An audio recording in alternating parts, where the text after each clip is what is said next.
La femme doit-elle être soumise à son conjoint? C'est le sujet qui déchaîne les passions depuis plus de 2 semaines. Pour la petite histoire, lors du dernier épisode de l'émission Ividero Show, un débat houleux a éclaté entre les chroniqueurs. La chroniqueuse Chola a affirmé son refus catégorique de se soumettre à un homme. Ces propos ont provoqué une réaction immédiate de la part de l'animatrice Ividero qui a sèchement recadré la chroniqueuse. Ividero est restée catégorique en ce qui concerne la soumission de la femme dans son foyer. Elle s'est exprimée en ces termes. Mais avec ce que tu viens de dire, déjà ça c'est effrayant.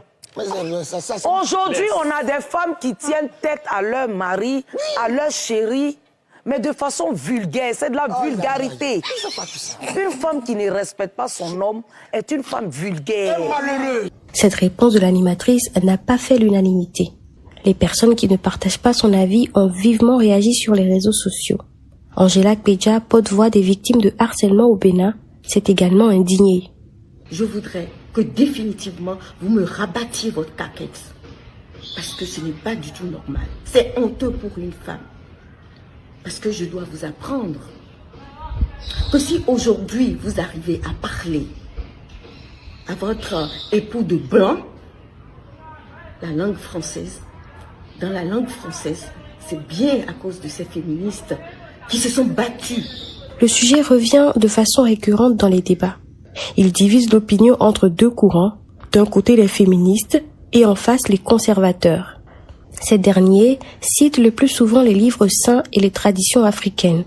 En effet, il existe dans le Coran et la Bible des règles qui permettent de régir la vie conjugale et la responsabilité des conjoints. Ils voient également la soumission comme l'attitude adéquate de la femme, celle par laquelle elle accomplit sa nature féminine, celle qui différencie fondamentalement l'homme et la femme. Il est cependant important de préciser que les Écritures saintes sont à interpréter dans un contexte de responsabilité partagée et de respect mutuel entre les conjoints, parce que la soumission brutale sans dignité ne serait qu'un leurre. Mais vous, quel est votre avis ? Laissez-moi vos réponses dans les commentaires et je me ferai un plaisir d'échanger avec vous.